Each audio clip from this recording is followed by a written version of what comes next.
Hello.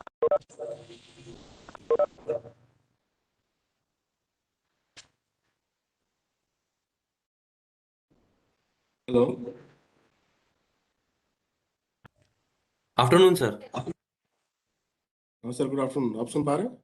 जी जी जी sir, मैं आपकी आवाज़ सुन पा रहा हूँ। हाँ, ठीक है सर, ठीक। जी सर, आपसे बस यही रिक्वेस्ट है कि सर अपना अगर स्क्रीन आप शेयर कर पाए। अच्छा, एक minute.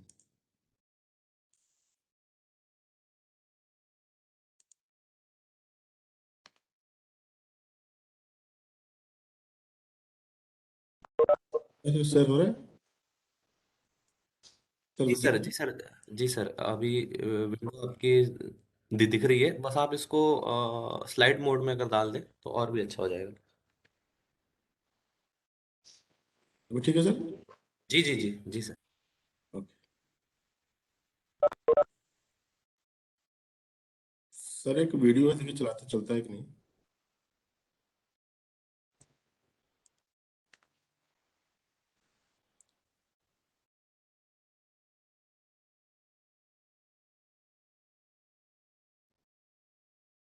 Oh, hi, sir. Actually, ma'am, my dividend warrant hasn't come as yet. You'll have to file a written application to get sir, that, sir. Video चल रही है? Application is जी जी already. जी सर, चल रही है। Ginger tea, masala tea. Tell me your name again.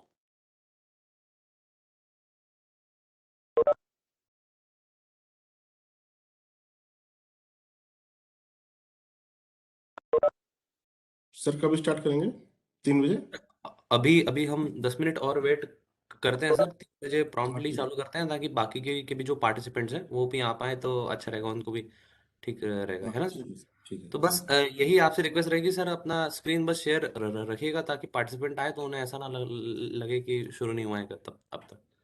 है। ओके। जी। Wasn't.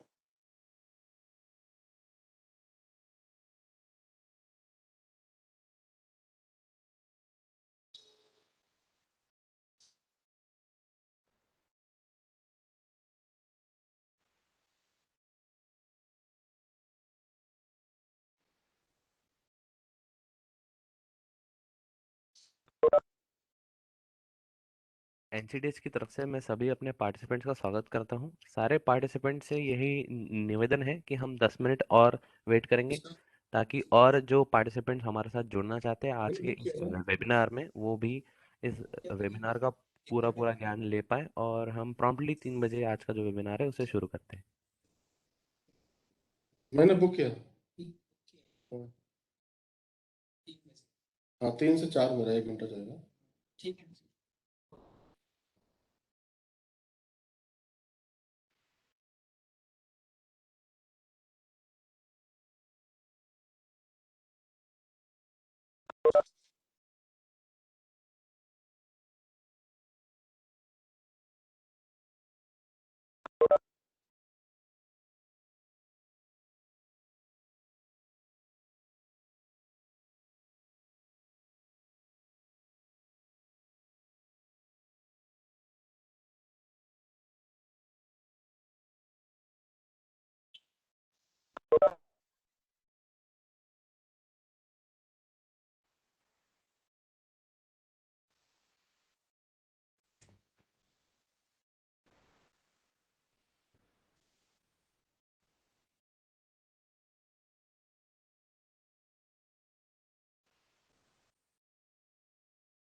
AGM.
एनसीडीएस की ओर से और सेबी की ओर से मैं सारे अपने पार्टिसिपेंट्स का स्वागत करता हूँ।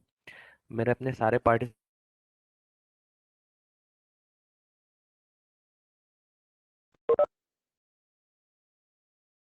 क्लास इसके लिए जो वेबिनार है आज का उसे हम 5 मिनट में शुरू करेंगे, ठीक 3:05 पे, ताकि बाकी के भी जो हमारे पार्टिसिपेंट्स हैं, जो वेरियस मार्केट पार्टिसिपेंट्स हैं और कुछ स्टूडेंट्स भी हैं, तो वो भी आए, तो उन्हें भी आज का जो पूरा वेबिनार है वो शुरुआत से समझने में मिले।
हेलो,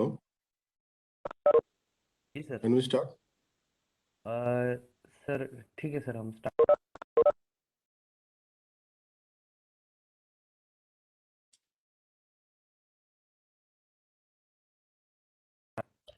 एनसीडीएस की ओर से मैं Puneet Chhabile, deputy manager business development team, अपने सारे पार्टिसिपेंट्स का और सेबी की तरफ से श्री मोहन लाल सरोगी सर का, जो कि एजीएम है, उन सभी का मैं स्वागत करता हूं। थोड़ा सा आज मैं अपने पार्टिसिपेंट्स को थोड़ा सा बताना चाहूँगा कि आज का जो हमारा वेबिनार है वो ऑडियो और वीडियो मोड में रहेगा, जहाँ पर आप देख और सुन पाएंगे।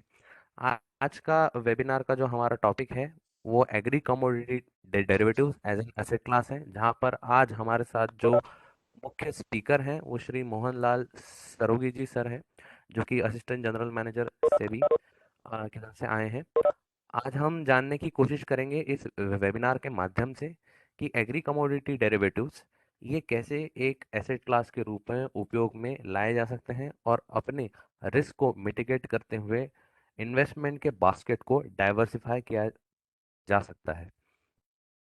मैं अपने सारे पार्टिसिपेंट से निवेदन करूंगा कि यदि इस पूरे वेबिनार के अंतर्गत उन्हें कोई भी प्रश्न आता है तो वो वेबिनार के अंत में चैट बॉक्स में अपने क्वेश्चन को लिखकर हमें ज़रूर शेयर करें, ताकि हम उसका डिलीजेंटली आपको आंसर दे पाएँ।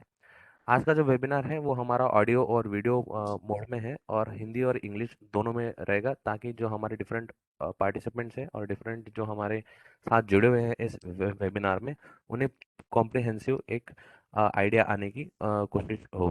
तो मैं ज़्यादा समय ना लेते हुए मैं आमंत्रित करना चाहूँगा मोहन लाल सर का। Sir please. Good afternoon to everyone. सबको मेरा नमस्ते और बहुत बहुत धन्यवाद कि आपने ज्वाइन किया है। And I want to thank Puneet for introducing this for the seminar webinar and we will today discuss about the basics of the commodity market. Commodity market क्या होती है, इसमें निवेश कैसे करते हैं, क्या क्या इसमें प्रिकॉशन लेनी चाहिए और ये कैसे फंक्शन करता है कमोडिटी मार्केट, उसके बारे में हम बात करेंगे।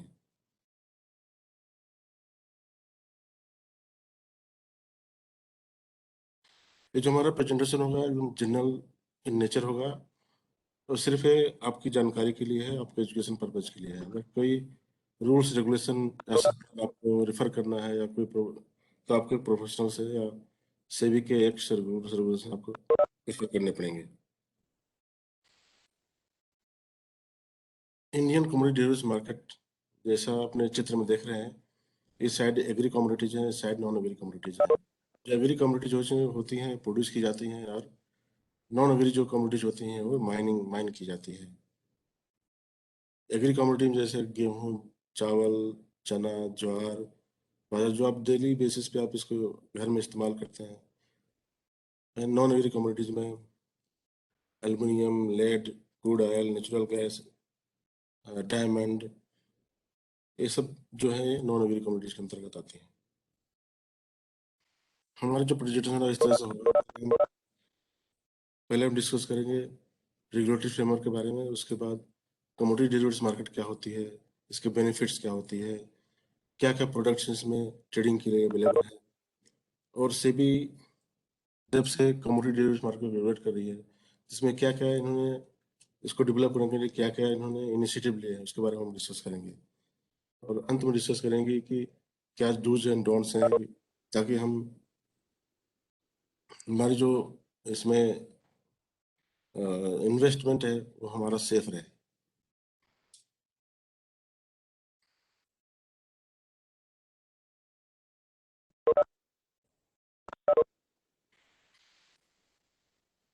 फाइनेंशियल सेक्टर में मेनली 4 रेगुलेटर्स हैं: SEBI, RBI, IRDA and PFRDA.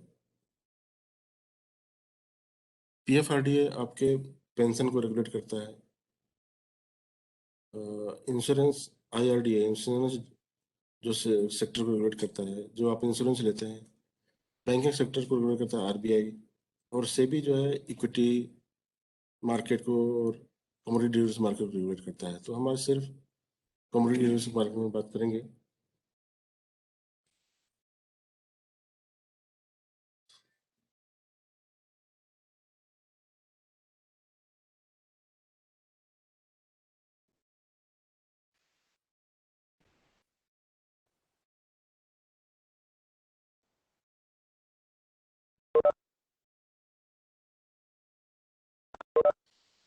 सितंबर 2015 में, सितंबर 28 2015 में से एफएमसी मर्ज हुआ था सेबी में। कमोडिटी डेरिवेटिव्स मार्केट उसके पहले फॉरवर्ड मार्केट कमीशन को रेगुलेट करता था। 2015 सितंबर 2015 में जो मर्ज हुआ उसके बाद सेबी में, उसके बाद से इसको सेबी रेगुलेट करती है कमोडिटी डेरिवेटिव्स मार्केट को। सेबी एक ओवरऑल रेगुलेटर है। सेबी का काम है निवेशकों के हित को ध्यान में रखना, मार्केट को, सिक्योरिटीज मार्केट को रेगुलेट करना और इस मार्केट को डेवलप करना।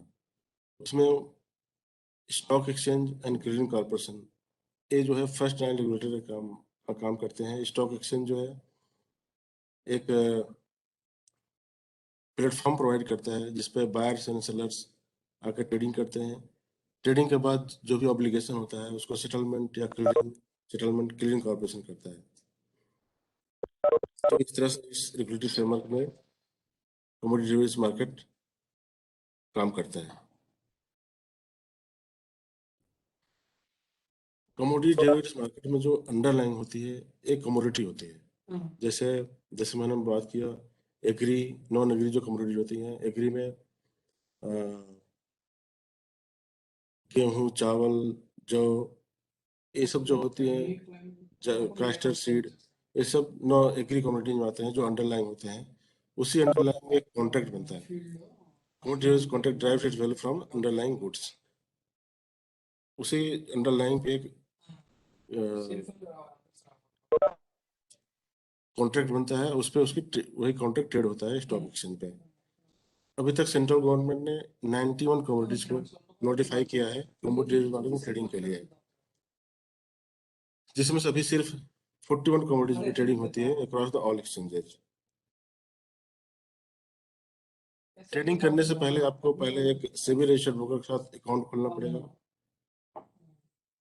प्रॉपर केवाईसी के साथ। और इसमें क्या क्या रिस्क इन्वॉल्व है उसके लिए एक डॉक्यूमेंट होता है, रिस्क डिस्क्लोजर डॉक्यूमेंट, उसको आपको पढ़ने पड़ेंगे ताकि इसमें क्या क्या रिस्क इन्वॉल्व है वो आपको पता चल सके। ब्रोकर ट्रेडिंग से पहले आपको इसमें रिक्वायर्ड मार्जिन जमा करनी होगी ब्रोकर के पास। इसके लिए आपको बैंक अकाउंट, ट्रेडिंग अकाउंट और ENWR अकाउंट खोलना पड़ेगा। बैंक अकाउंट जैसे आप जानते हैं बैंक के साथ आप खोलते हैं, ट्रेडिंग अकाउंट ब्रोकर के साथ खोलना पड़ता है। और ENWR जो आपके वेयर हाउस में गुड्स डिपॉजिट होते हैं, उसका एक उसका जो इलेक्ट्रॉनिक मैनेज करते हैं उसको ENWR अकाउंट कहते हैं। ये अकाउंट रिपोजिटरी के पास खुलता है। अभी हमारे पास 2 रिपोजिटरी हैं, NERL, CCRL, और रेगुलेट किए जाते हैं WDRA के द्वारा। वहाँ भी आपको अकाउंट खोलना पड़ेगा। अभी कुछ टर्म्स हैं जिसके बारे में आपको जानना जरूरी है। पहले हम बात करेंगे final settlement price. Final settlement price क्या होता है? जब भी कॉन्ट्रैक्ट में जो भी ओपन पोजीशन होती है वो वो लास्ट ट्रेडिंग डे पे कैसे सेटल होती है, किस पर सेटल होती है, उसको हम फाइनल सेटलमेंट प्राइस कहते हैं। फाइनल सेटलमेंट प्राइस होता है कि जो लास्ट 3 दिन के प्राइस, आज का, उसके 2 दिन पहले का, जो भी प्राइस पोलिंग होती है उसका एवरेज निकाल के वही फाइनल सेटलमेंट प्राइस होती है। ये एक्सचेंजेस अपनी वेबसाइट से, अपने पोलिंग एजेंट से उसको पोल करते हैं, दिन में 2 बार अपनी वेबसाइट उसको रिफ्लेक्ट करते हैं। इसको कहते हैं फाइनल सेटलमेंट प्राइस।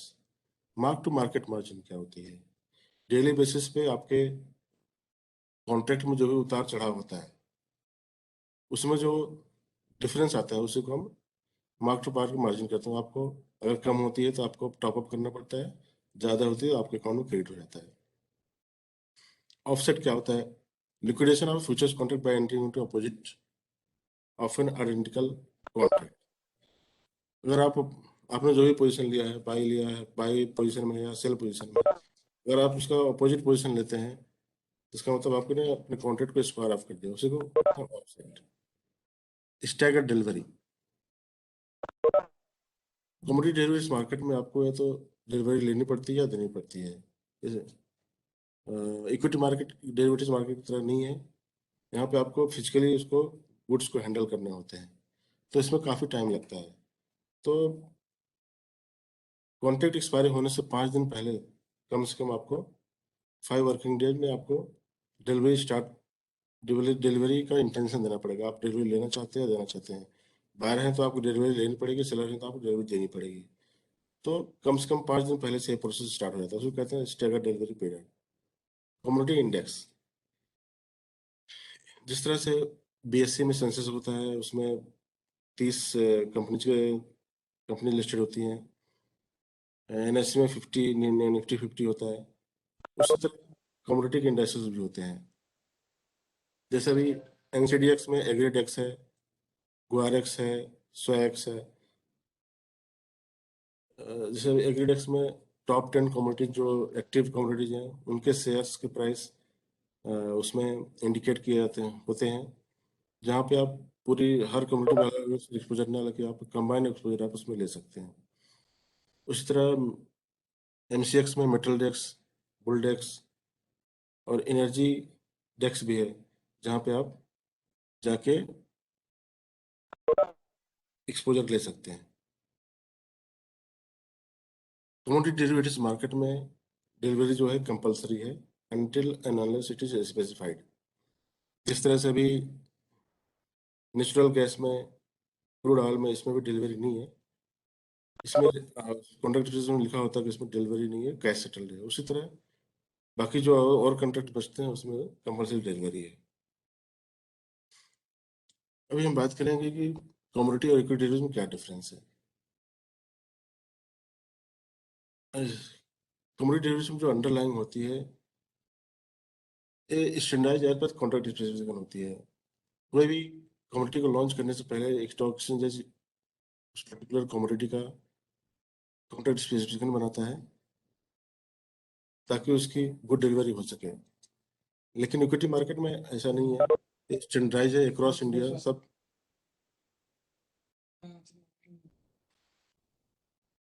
सब सेम है। कमोडिटीज मार्केट जो फ्रेगमेंटेड है, एक ये दो दो जगह की जो प्राइस है ये काफ़ी ओपेक है, एक दूसरे को पता नहीं होता है, फ्रेगमेंटेड है। लेकिन इक्विटी डेरिवेटिव्स मार्केट जो शेयर प्राइस होते हैं सबको पता होते हैं। इसकी सप्लाई अनसर्टेन है। जो कमोडिटी डेरिवेटिव्स मार्केट में सप्लाई इस साल कुछ हो रहा है, अगले साल कुछ हो रही है, अगले 6 महीने में कुछ हो रहा है। लेकिन जो भी इक्विटी डेरिवेटिव में जो शेयर्स, अवेलेबिलिटी ऑफ शेयर्स है, नंबर ऑफ शेयर्स, सबको पब्लिक डोमेन में पता है कि कितनी है। कम्युनिटी डेरिवेटिव में जो पार्टिसिपेंट्स होते हैं ये कई टाइप के पार्टिसिपेंट्स होते हैं, जैसे exporters, importers, traders, brokers, foreign portfolio, FPOs, farmer producer organisations. लेकिन इक्विटी डेरिवेटिव मार्केट से दो टाइप के होते हैं, जैसे रिटेल एंड इंस्टीट्यूशनल।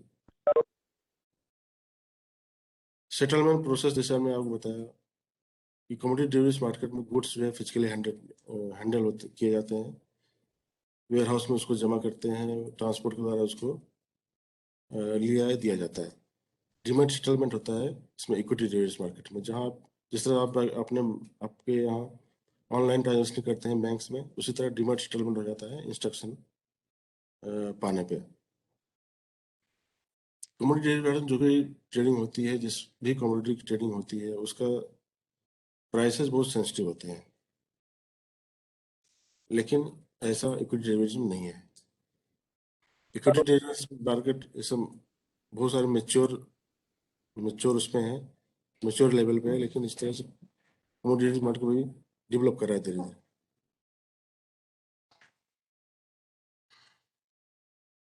इंडिया में अभी 5 स्टॉक एक्सचेंज जहाँ जहाँ पे कमोडिटी डेरिवेटिव मार्केट में ट्रेडिंग होती है, जैसे एनसीडीएक्स। एनसीडीएक्स नॉर्मली इसमें एग्री कमोडिटी ट्रेड होती हैं। एमसीएक्स इसमें नॉन एग्री ट्रेड होती है, लेकिन इसमें एग्री कमोडिटीज भी ट्रेडिंग होती है।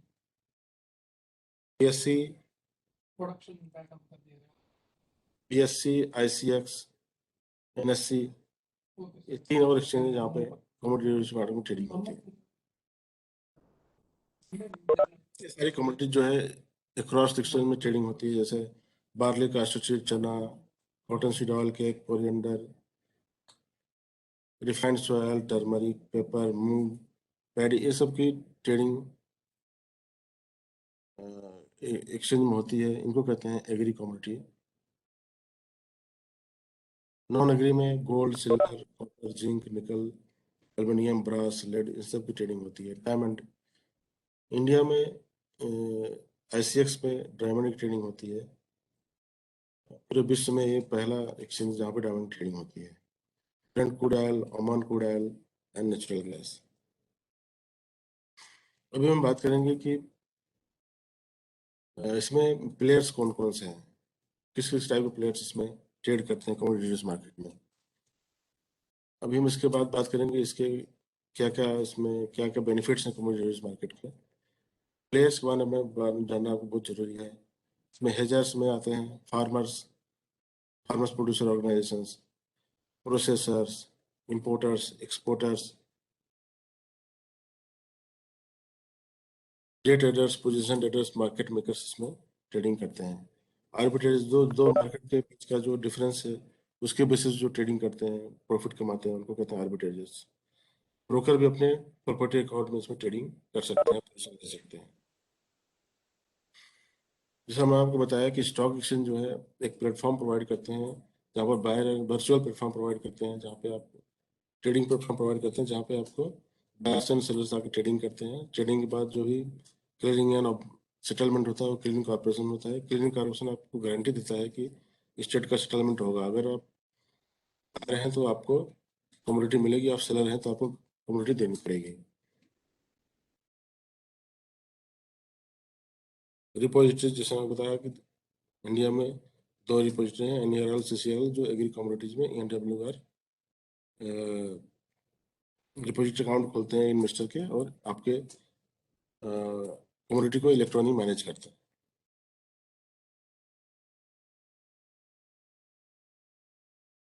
जिस तरह से आपको हमने बताया कि इस मार्केट में कमोडिटी को लेनी या देनी पड़ती है, तो डिपॉजिट करने से पहले उसकी कमोडिटी की एसेइंग होती है। एसेइंग के बाद वेयर हाउस सर्विस प्रोवाइडर होते हैं जो वेयर हाउसेस प्रोवाइड करते हैं, और वहाँ पे कमोडिटी जमा होती है। उसके बाद ही NWR इसका जनरेट होता है।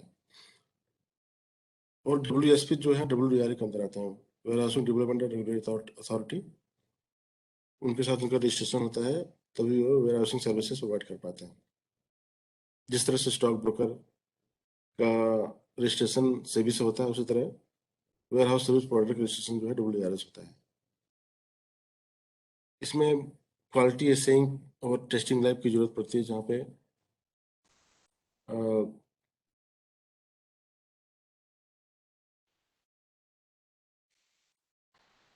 वेयर हाउस में डिपॉजिट करने से पहले उनकी क्वालिटी टेस्टिंग या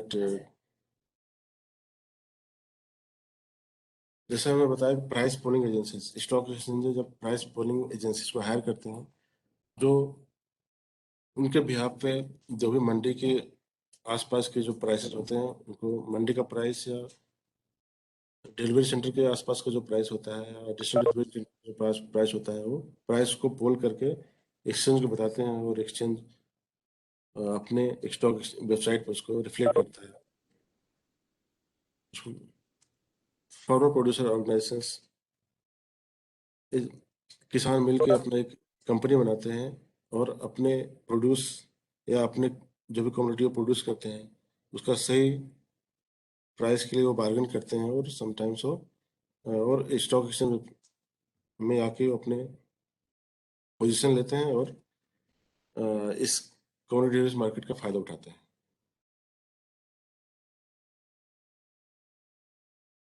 बेनिफिट्स ऑफ कम्युनिटी मार्केट।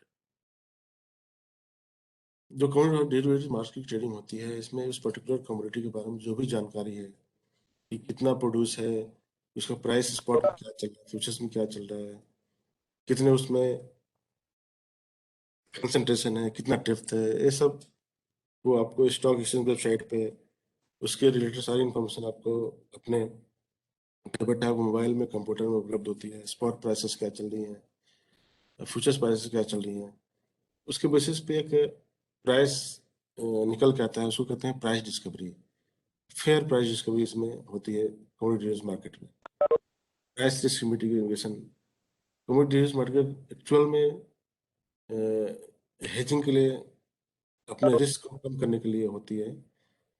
तो इसलिए मैं आपने आपका जो एक्सपोजर स्पॉट मार्केट में है, तो आप कमोडिटी डेरिवेटिव्स मार्केट में आप उसका काउंटर पोजीशन लेके आप अपने रिस्क को मिटिगेट कर सकते हैं, क्योंकि प्राइस फ्यूचर में कब बढ़ेगा कब घटेगा ये कोई नहीं जानता। इसलिए अपने रिस्क को वहाँ पे जाके आप मिटिगेट कर सकते हैं। Elimination of counter party credit risk. Suppose आपने कुछ कमोडिटी में एक्सपोजर ले लिया, कमोडिटी आपने बाई ले लिया, सेल पोजीशन ले लिया, अगर काउंटर जो पार्टी है, काउंटर पार्टी अगर वो डिफॉल्ट भी करती है, तभी स्टॉक क्लियरिंग कॉर्पोरेशन आपको गारंटी देता है कि आपके ट्रेड सेटल होंगे। तो clearing corporation acts as a buyer to every seller and seller to every buyer. इस फंक्शन, क्लियरिंग कॉर्पोरेशन के इस फंक्शन को कहते हैं नोवेशन। तो जो आपका काउंटर पार्टी रिस्क है इसमें नहीं है, ये आपको गारंटी देता है क्लियरिंग कॉर्पोरेशन। आप किस टाइप के भी, जिस टाइप के भी आप मार्केट पार्टिसिपेंट्स हैं, चाहे आप हेजर हैं, चाहे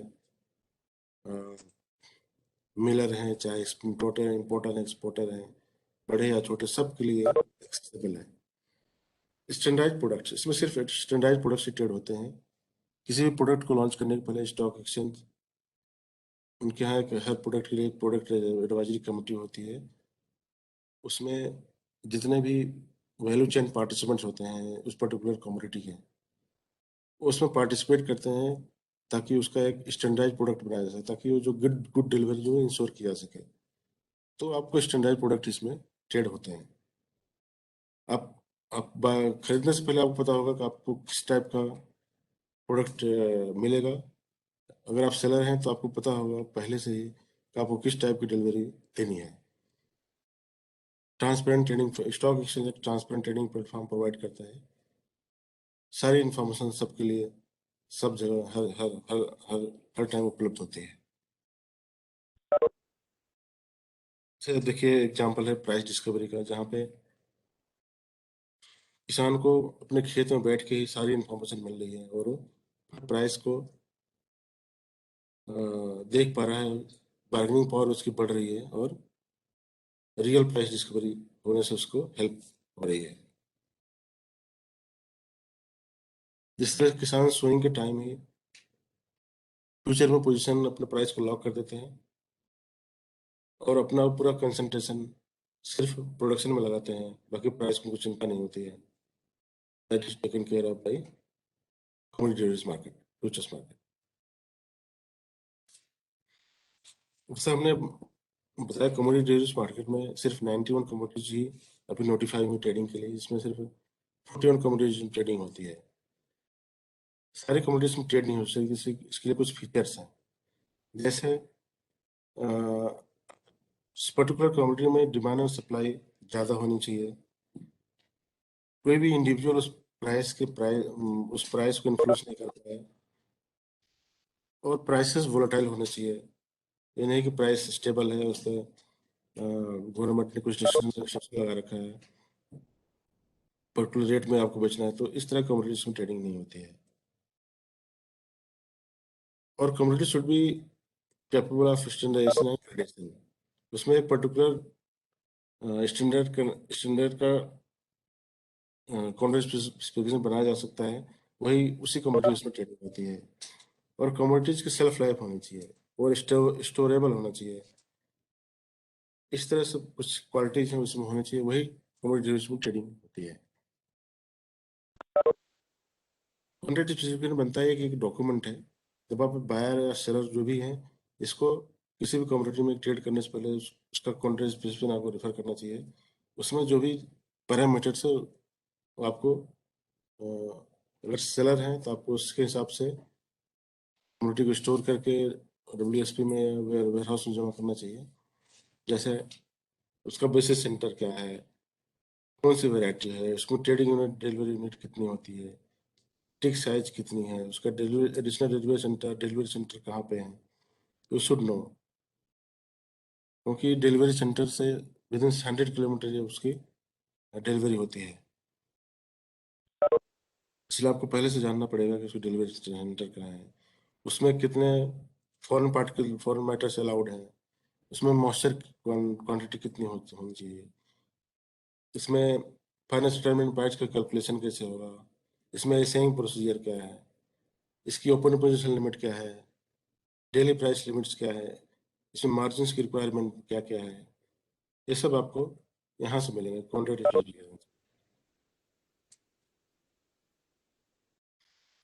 फ्यूचर्स कॉन्ट्रैक्ट, ऑप्शंस कॉन्ट्रैक्ट, इसमें दो टाइप के कॉन्ट्रैक्ट होते हैं, फ्यूचर्स कॉन्ट्रैक्ट और options contract. Standardised contract driving value from the underlying commodity. आपको फ्यूचर में आज की डेट में एक एग्रीमेंट होगा जो फ्यूचर में सेटल होगा, जो कहते हैं फ्यूचर कॉन्ट्रैक्ट। ऑप्शन कॉन्ट्रैक्ट एक फ्यूचर कॉन्ट्रैक्ट है, लेकिन आपको एक ऑप्शन मिलता है। By paying a small premium you are getting a right. अगर आप अगर सेटलमेंट के दिन या जिस दिन उसका सेटलमेंट है उस दिन अगर वो आपके लिए प्रॉफिटेबल है, आप एक्सरसाइज करोगे। अगर आपके लिए प्रॉफिटेबल नहीं है तो एक्सरसाइज नहीं करोगे। राइट टू बाई को कॉल ऑप्शन बोलते हैं, राइट टू सेल को पुट ऑप्शन।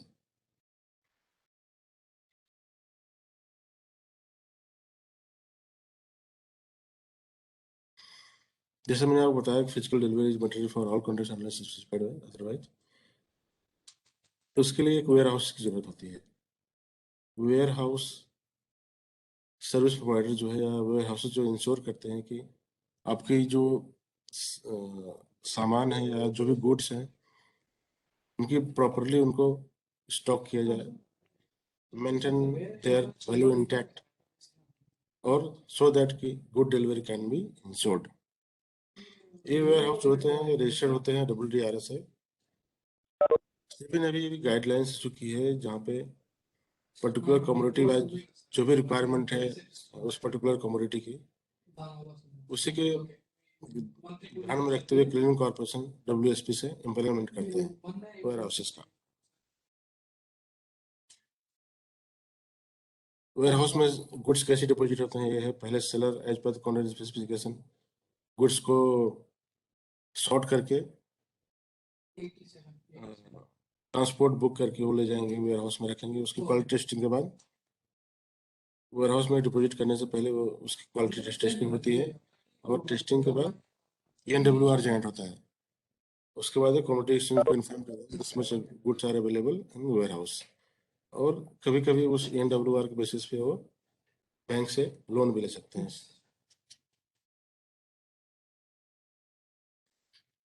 सेटलमेंट प्रोसेस क्या होता है?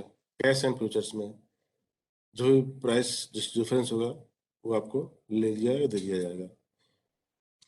ऑप्शन में प्रीमियम सेटलमेंट होता है। अ, अगर आपको डिलीवरी सिस्टम और अंडरलाइन कम्युनिटी है तो सेलर को डिलीवर करना पड़ता है, बायर को रिसीव करना पड़ता है।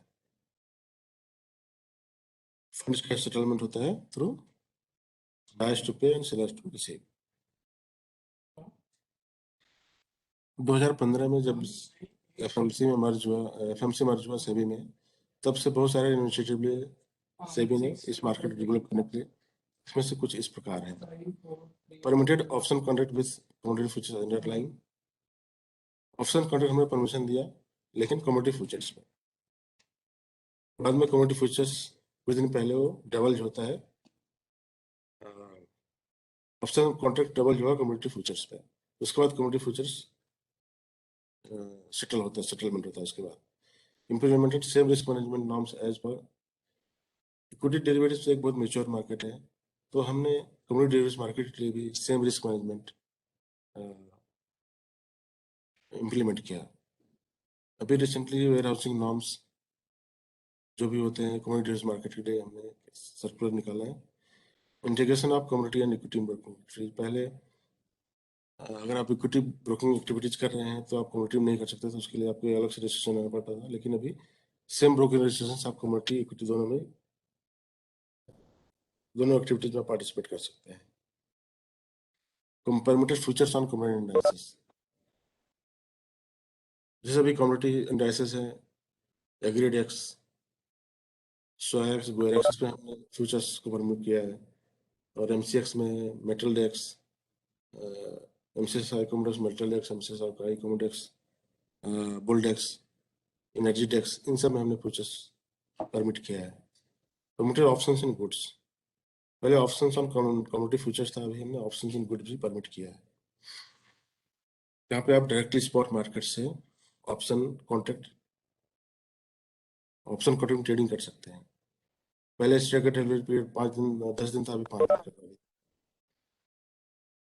मेजरली हमने कमोडिटी मार्केट में इंस्टीट्यूशनल पार्टिसिपेशन को बढ़ाने के लिए, ताकि इसमें लिक्विडिटी ज़्यादा है, उसके लिए हमने म्यूचुअल फंड्स को कैटेगरी 3 AIF अल्टरनेटिव फंड को हमने परमिट किया है। Eligible foreign entities and portfolio managers को हमने इसमें परमिट किया है ट्रेडिंग के लिए, ताकि इसमें लिक्विडिटी बढ़ सके और मार्केट पार्टिसिपेशन बढ़ सके इसमें।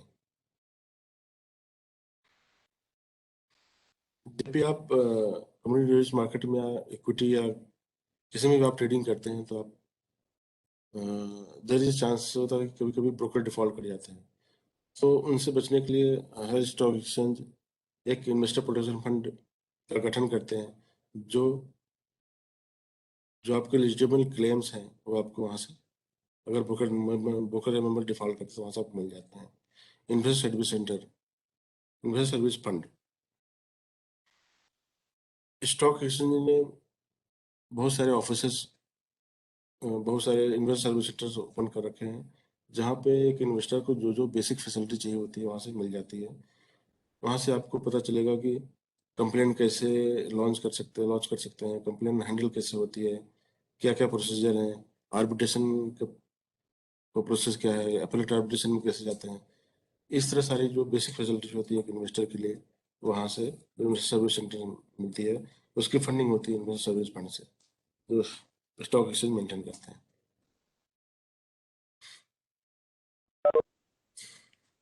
अगर आपकी कोई कंप्लेन है तो पहले आप इंटरमीडिएट एक्सचेंज को अप्रोच कीजिए। अगर वहाँ से नहीं होता है तो आप सेबी का एक डेडिकेटेड वेबसाइट है, सेबी कंप्लेंट रिड्रेसल सिस्टम, वहाँ पे आप जाके कंप्लेन को लॉन्च कर सकते हैं। आपको वहाँ पर रजिस्टर करना पड़ेगा। उसके बाद लॉगिन करने के बाद आप वहाँ पे जाकर कंप्लेन कर सकते हैं। वो कंप्लेन के लिए आपको एक कंप्लेन ID मिलेगी, जिससे हमेशा आप उस पर्टिकुलर कंप्लेंट को स्टेटस चेक कर सकते हैं। हम बातें करेंगे कुछ डूज एंड डोंट्स के बारे में जो आप कमोडिटी डेरिवेटिव मार्केट में ट्रेडिंग करने से पहले या पोजीशन लेने से पहले आपको अवेयर होनी चाहिए। सेबी रजिस्टर्ड ब्रोकर के साथ ट्रेड करें। वेबसाइट पे हमारे जाकर चेक कर सकते हैं कि ब्रोकर रजिस्टर्ड है कि नहीं है। कोई भी चेक, कोई भी अकाउंट ट्रांसफर या कुछ भी है, आप सेबी रजिस्टर्ड ब्रोकर के नाम से ही आप ट्रांसफर करें। केवाईसी करते समय किसी ब्रोकर के साथ आपको एक रिस्क डिस्क्लोजर डॉक्यूमेंट मिलता है, उसमें सारे रिस्क क्या इसमें इन्वॉल्व है आपको उससे पता चलेंगे। केवाईसी में भी जो भी कंप्लाइंट है उसका हमेशा ऑलवेज प्रॉपरली कंप्लाई करें। कहीं भी जो भी आपका mobile number, email ID change होती है तो आप वहाँ भी चेंज कर दें। अपना अगर ऑनलाइन ट्रेडिंग करते हैं तो अपना पासवर्ड, लॉगिन आईडी कोई किसी के साथ शेयर मत करें। जिस तरह से आप बाजार में जाते हैं, किसी भी शॉप से सामान लेने के बाद आपको एक बिल मिलता है, उसी तरह यहाँ पे कॉन्टैक्ट नोट आपको मिलता है। जो भी आपने ट्रेडिंग की रही है उसमें क्या जीएसटी है, क्या ब्रोकरेज है, क्या सीबी टर्नओवर, क्या सेबी का फीस है, क्या स्टॉक एक्सचेंज फीस है, सब उसमें लिखा होता है। आजकल स्टॉक एक्सचेंज वेबसाइट से एक ट्रेड वेरिफिकेशन फैसिलिटी भी उपलब्ध है जहाँ पे आप जाके ट्रेड की जिन्नेस का आप वेरीफाई कर सकते हैं। आपके मार्केट में बहुत सारे एलोरिंग एडवर्टाइजमेंट्स, रूमर्स और टिप्स बहुत सारे लोग देने वाले होते हैं, लेकिन आप सोच समझ के ट्रेडिंग करें, इसके ट्रैप में न पड़िए। Do not accept unsigned duplicate contract notes. Do not let risk against position accumulate beyond your capacity. जितना आप कैपेसिटी बियर करने की उतना ही ट्रेडिंग करने से ज़्यादा मत कीजिए। Do not share your internet trading and account password with anyone. Keep away from डब्बा ट्रेडिंग। डब्बा ट्रेडिंग का मतलब होता है कि आप हमेशा स्टॉक एक्सचेंज के थ्रू ट्रेडिंग करें।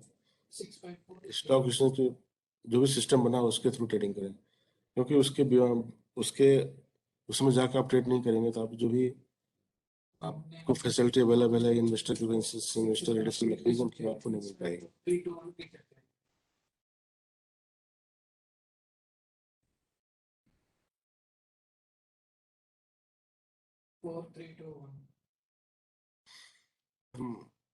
कोई भी आपको रूल्स, रेगुलेशन, सर्कुलर्स को रेफर करना है तो हमारे सेबी वेबसाइट जाकर sebi.gov.in में आप रेफर कर सकते हैं।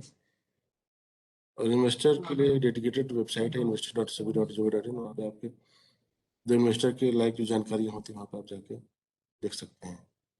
इससे सेबी टोल फ्री हमारा नंबर है 180022757 जहाँ पे आप जाके मार्केट में क्या क्या प्रोडक्ट्स हैं, क्या कैसे आप जाकर हम पूछ सकते हैं कि अगर कोई डाउट है तो।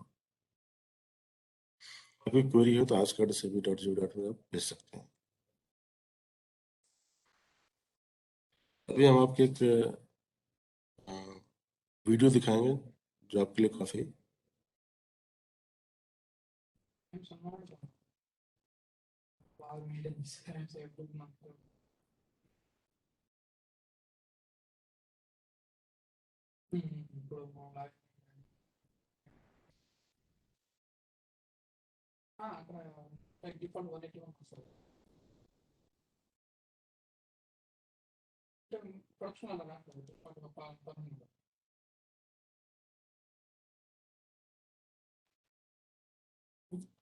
Hi, sir.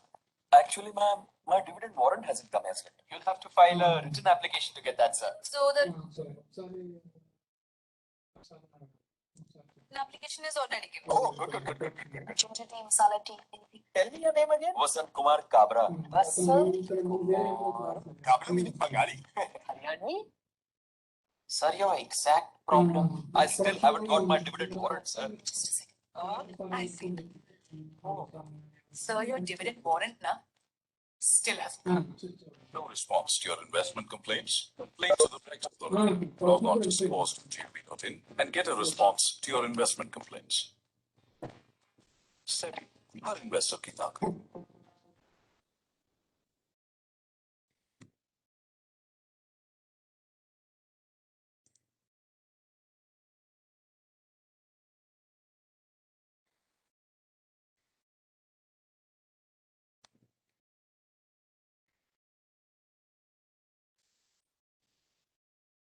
अगर कोई आपके पास प्रश्न है तो आप पूछ सकते मैं अपने सारे पार्टिसिपेंट से निवेदन करूंगा कि यदि जो अभी मोहनलाल सर ने अभी जो जितना वेबिनार लिया है उसके अंतर्गत अगर कोई प्रश्न है हमारे पार्टिसिपेंट्स के, तो वो अपने आप को अनम्यूट करके भी पूछ सकते हैं, या फिर चैट बॉक्स में जो आपके राइट हैंड कॉर्नर में जो छोटा सा चैट का सिंबल है, वहाँ पर आप हमें लिख कर भी भेज सकते हैं, या तो अपने आप को आप अनम्यूट करके भी अपने क्वेश्चंस पूछ सकते हैं।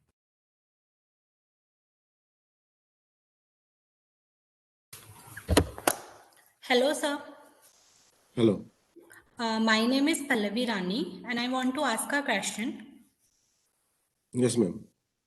Sir, like commodity exchange, when we actually learn about agricultural commodity exchanges, then we learn about ban, which imposed on several commodities. So these ban on commodities doesn't affect the mindset of investor. See, ma'am, these bans are done by the competent authority, by the government of India, in consultation with SEBI. So, I don't think that there is any adverse impact on the rest of the investors. There is no such impact. But sir, then we are like trying to encourage our people to invest in agriculture commodities. But Yes. then several bans came into existence, like ban in RMC and Chana commodity. So these things are these things doesn't feel like a stone in your path. See, ma'am, there is no answer to this query means right away. These are things done by the government of India or in consultation with SEBI. Sometimes we have to take steps which are not in favor of the investors, but for securing that particular commodity demand and supply thing, we are doing this. Okay, sir. Thank you. Thank you.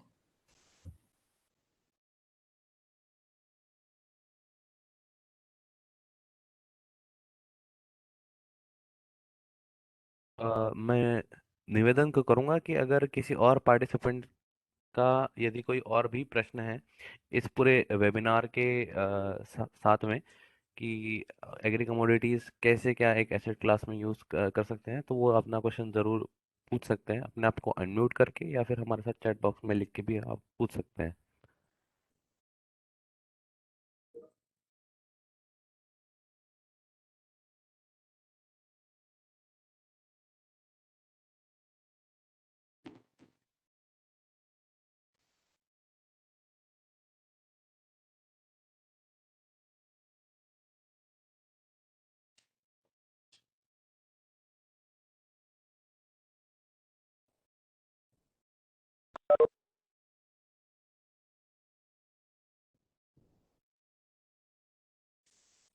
तो sir जैसा कि मैं देख पा रहा हूँ कि कोई प्रश्न नहीं है, जी तो सर।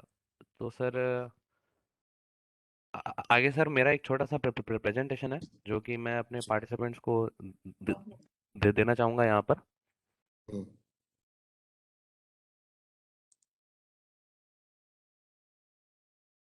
आप दे दीजिए। आई होप मेरी स्क्रीन सभी को विजिबल है।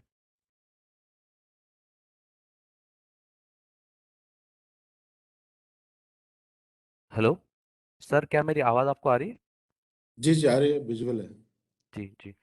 तो तो आज का जैसा हमारा जो एक प्रोग्राम है, ये एक वेबिनार के माध्यम से जो हम ले रहे हैं, जहाँ पर हमारे साथ सारे पार्टिसिपेंट्स हैं, और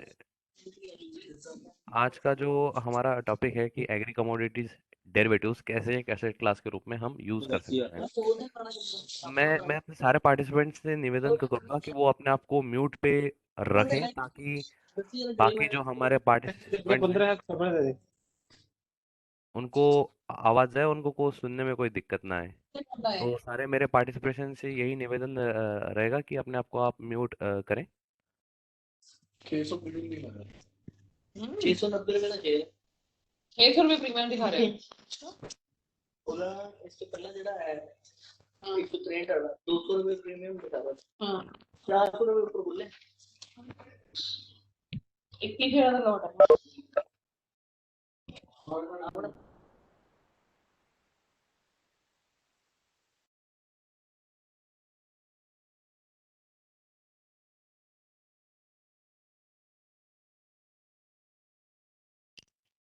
तो जैसे कि मैं बोल रहा था कि हम एग्री कमोडिटीज डेरिवेटिव्स कैसे क्या एक एसेट क्लास के रूप में हम देख सकते हैं। तो आइए थोड़ा सा जान लेते हैं कि ओवरव्यू इस पर्टिकुलर कमोडिटी डेरिवेटिव्स इकोसिस्टम का।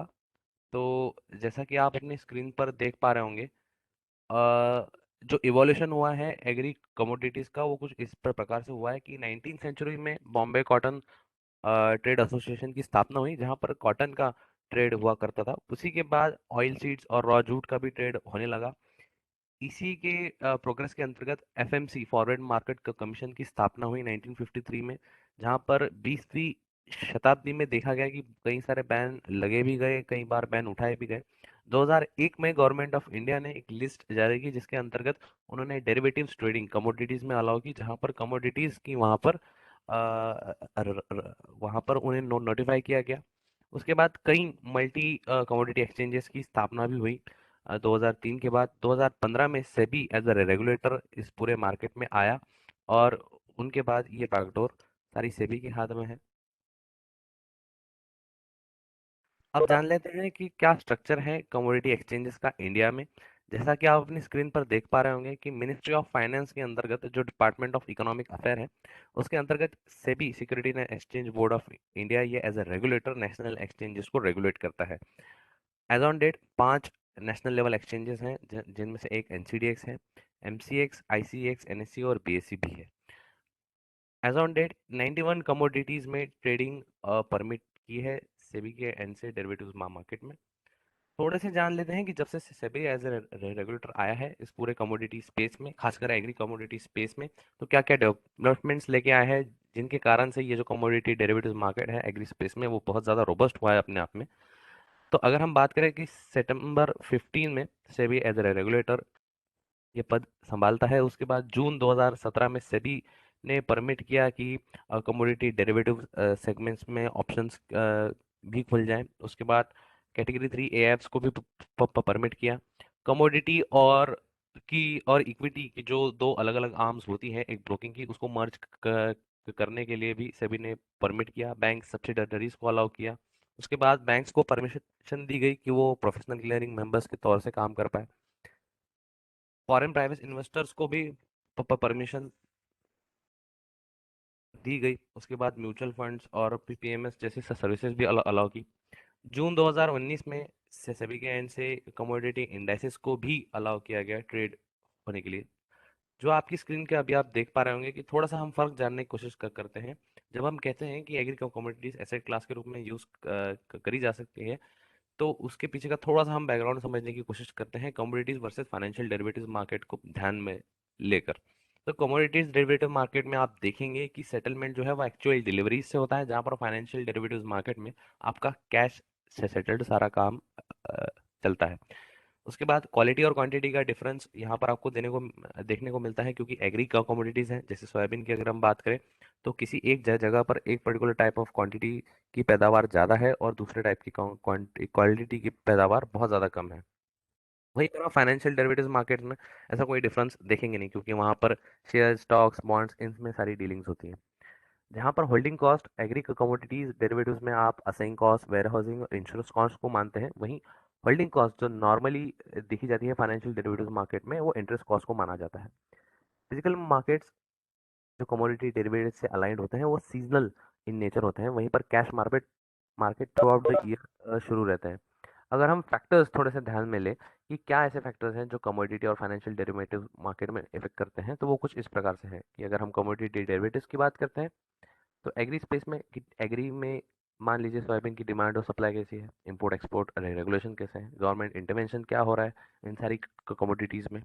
ये सारी चीज़ें जो है एग्रीकल्चर कमोडिटी के ऊपर अपना एक अलग इफेक्ट डालती है। थोड़ी सी हम बात कर लेते हैं कि रिस्क क्या क्या एसोसिएट होता है एग्रीकल्चरल कमोडिटीज के साथ। तो जैसे कि आप अपनी स्क्रीन पे देख पा रहे होंगे, कुल मिलाकर अगर हम मोटा मोटी बात करें तो 5 मेन कैटेगरीज में हम रिस्क को डाइवर्सिफाई कर सकते हैं या फिर हम उन्हें डायसेक्ट कर सकते हैं। जैसे प्रोडक्शन रिस्क, तो क्योंकि एग्रीकल्चर पूरा का पूरा वेदर ओरिएंटेड होता है, तो बेसिकली क्रॉप में वेरिएशन, यील्ड में वेरिएशन, वेदर कंडीशन और डिसीजेस, ये काफ़ी ज़्यादा प्रोडक्शन रिस्क के ऊपर अफेक्ट करती है। वहीं पर अगर हम मार्केट रिस्क की बात करें तो कमोडिटी की प्राइजेस, क्वांटिटीज़ जो मार्केट में आती जाती रहती है, वो कहीं ना कहीं अपना एक इफेक्ट डालती है। फाइनेंशियल रिस्क की अगर बात करें तो जो फार्मर्स हैं या फिर कोई भी वीसीपीज हो, उनके अपने एक फाइनेंशियल लाइबिलिटीज़ होती हैं और फाइनेंशियल एक्नॉलेजमेंट्स होती हैं, जो कि अपने आप में एक फाइनेंशियल रिस्क को जन्म देती है। अगर हम लीगल और एनवायरमेंटल रिस्क की बात करें तो मान लीजिए कि दो बड़े कोई एंटिटीज़ हैं, जैसे या डाबर या या मान लीजिए आईटी से है, और इन दोनों के बीच में भी कोई लॉसूट होता है या फिर कोई लीगल इशू या एनवायरमेंटल इशू रेज होता है, तो वो भी अपने आप में एक रिस्क को जन्म देता है। वहीं अगर ह्यूमन रिसोर्स रिस्क की बात करें तो क्योंकि एक एक्सटेंसिव लेबर ओरिएंटेड ऐसा ऐसा सेक्टर है एग्रीकल्चर, वहीं पर फार्मिंग में लेबर मैनेजमेंट और लेबर की प्रॉब्लम्स ज़्यादा देखी जाती है। अब इसमें एग्री कमोडिटी स्पेस में एनसीडीएक्स जैसे जो एक्सचेंजेस हैं, उनका क्या रोल निकल के आता है, वो थोड़ा जानने की कोशिश करते हैं। जैसा कि आप अपनी स्क्रीन पे देख पा रहे होंगे कि इफेक्टिव प्राइस रिस्क मैनेजमेंट आप प्लेटफॉर्म से कर सकते हैं। Transparent mechanism that promotes effective credit decision in turning feeding the agriculture sector with liquidity, जहां पर ट्रांसपेरेंट मैकेनिज्म के साथ साथ एग्रीकल्चरल सेक्टर में लिक्विडिटी को जन्म देना, ये भी एक रोल एक्सचेंज का होता है। फिजिकल मार्केट्स को में जहां पर आपको काउंटर पार्टी रिस्क होता है, वहीं एक्सचेंजेस के माध्यम से आपका ये जो रिस्क है काउंटर पार्टी, वो एलिमिनेट हो जाता है। प्राइस डिसेमिनेशन और इफेक्टिव प्राइस डिस्कवरी मीडियम, ये जो रोल है ये एक्सचेंज का एक बहुत महत्वपूर्ण रोल है।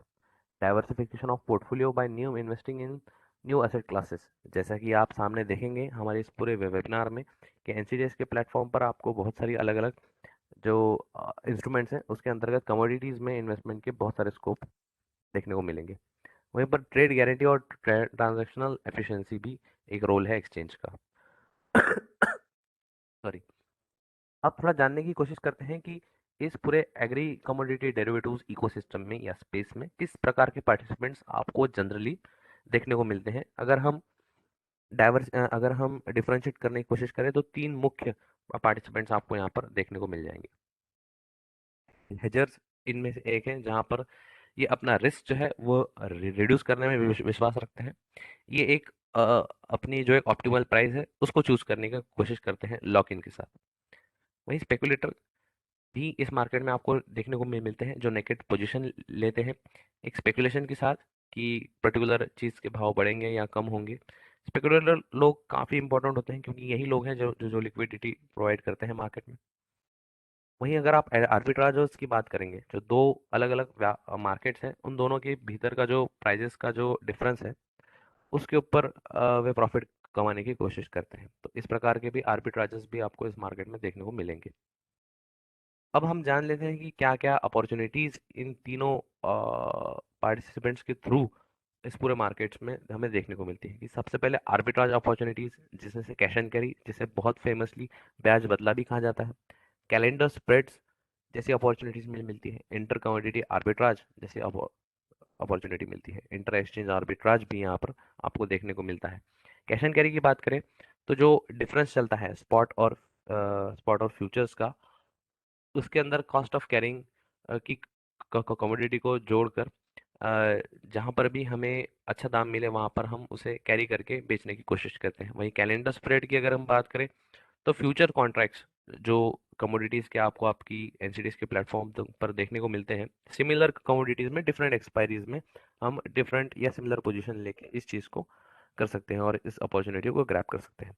वहीं इंटर कमोडिटी आर्बिट्राज की अगर बात करें तो जो कॉम्प्लीमेंट्री कमोडिटीज़ होती है या सप्लीमेंट्री कमोडिटीज़ होते हैं, जैसे ग्वार गम, ग्वार सीड, सोयाबीन, सोया ऑयल, गोल्ड और गोल्ड हेज, ऐसी कमोडिटीज़ में रेशो ट्रेड या फिर कुछ और प्रकार का ट्रेड कर कर इंटर कमोडिटी आर्बिट्राज भी किया जाता है। वहीं पर इंटर एक्सचेंज आर्बिट्राज भी करते हैं।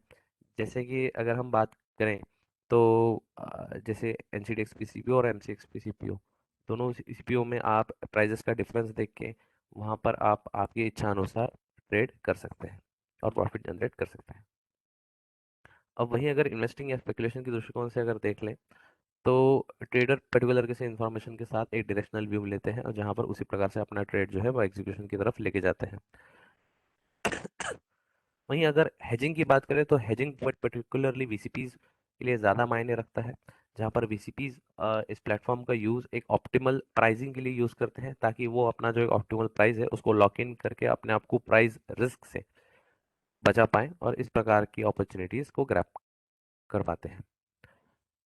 जान लेते हैं कि एनसीडीएक्स के प्लेटफॉर्म पर कौन सी कमोडिटीज़ डेरिवेटिव्स मार्केट में उपलब्ध है ट्रेडिंग पर्पस के लिए। अगर हम सीरियल परचेस की बात करते हैं तो बाजरा, बार्ले, मेज, व्हीट, मूंग, पैडी है।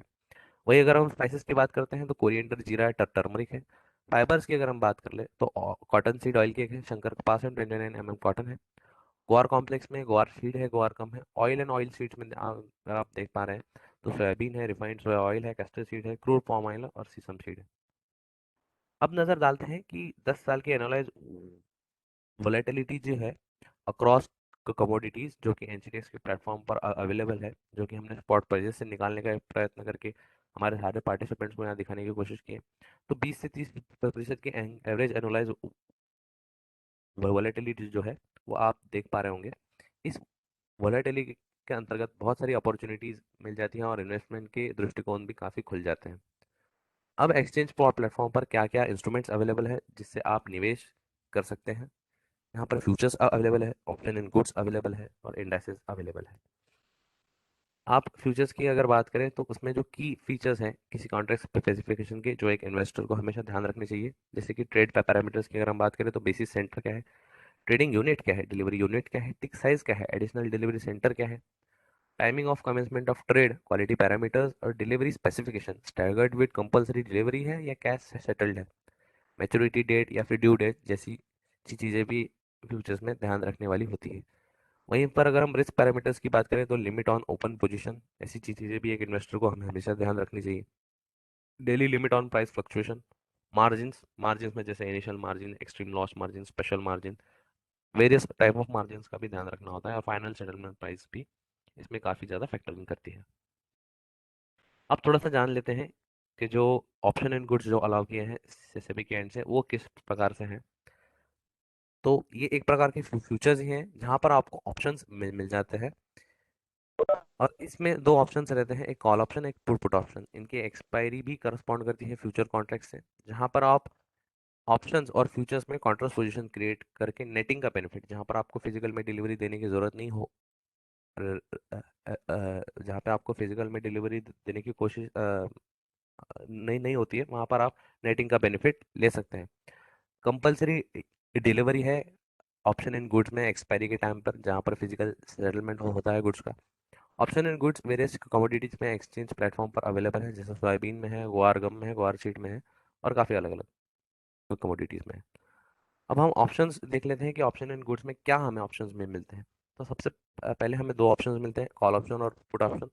जहाँ पर कॉल ऑप्शन बाइंग की आपको एक एक एक ऑप्शन प्रोवाइड करता है जहाँ पर आपके ऊपर बाइंग का ऑब्लिगेशन नहीं होता है। वहीं अगर हम पुट ऑप्शन की बात करें तो ये सेलिंग का ऑब्लिगेशन ना देते हुए सेलिंग का राइट देता है।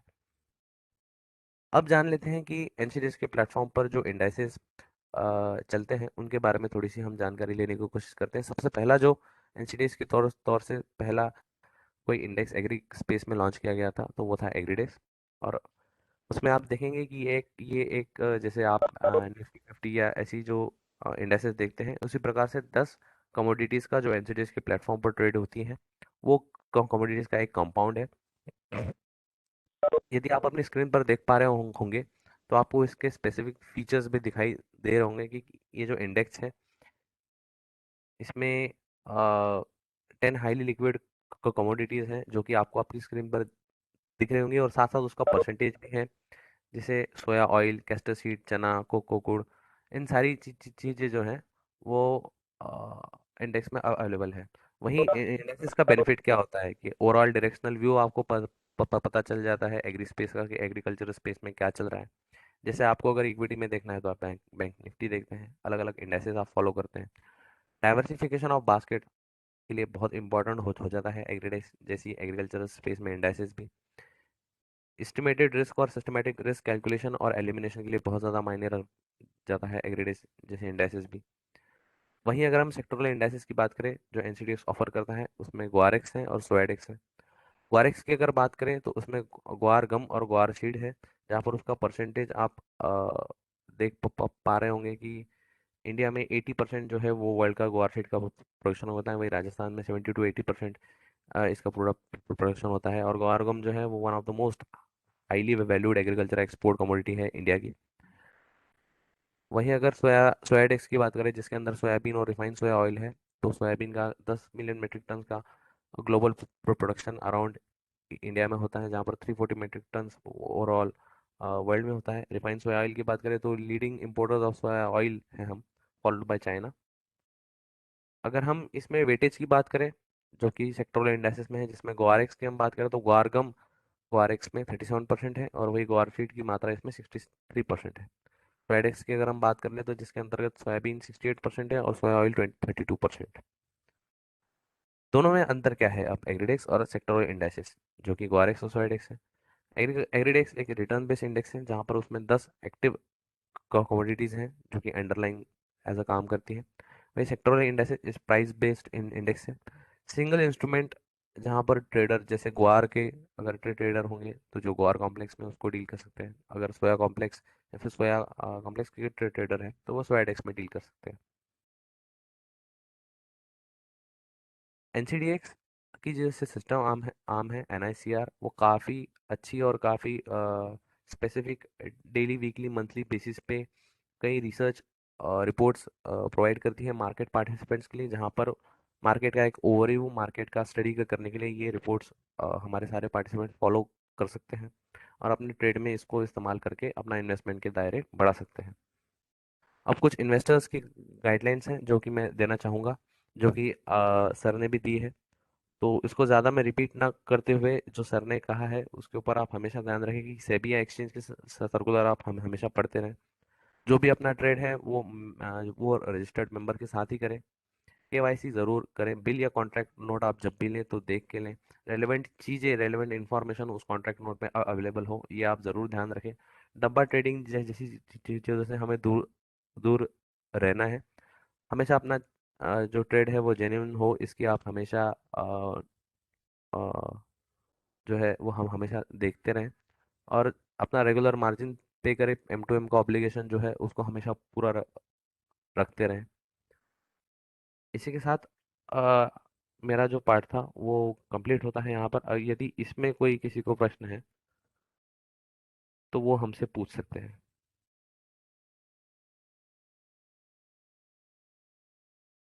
यदि हमारे सारे पार्टिसिपेंट्स में से किसी को भी कोई भी प्रश्न है इस पूरे वेबिनार के अंतर्गत, तो वो अपने आप को म्यूट करके या फिर चैट बॉक्स में भी हमारे साथ शेयर कर सकते हैं।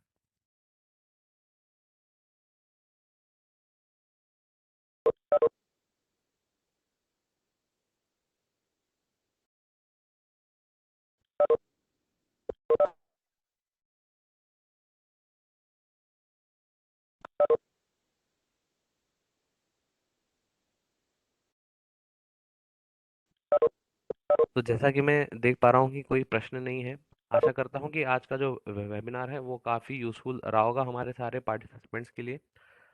मैं धन्यवाद देना चाहूँगा सारे अपने पार्टिसिपेंट्स का और मोहनलाल सर का कि उन्होंने अपना बहुमूल्य टाइम यहाँ पर दिया, और अपने पार्टिसिपेंट्स का भी बहुमूल्य टाइम यहाँ पर मैं उसका शुक्रिया अदा करना चाहता हूँ।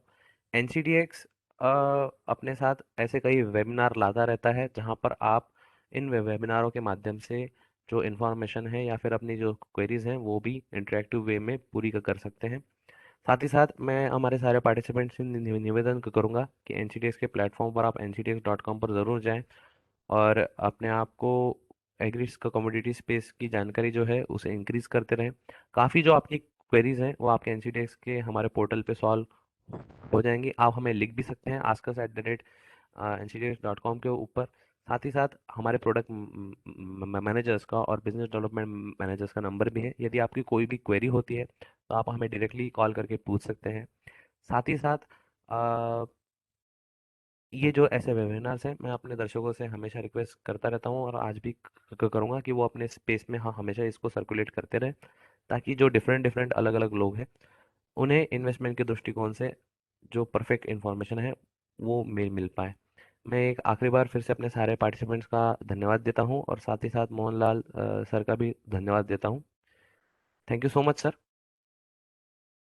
और आशा करता हूँ कि आज का वेबिनार आपके लिए बहुत अच्छा रहा होगा।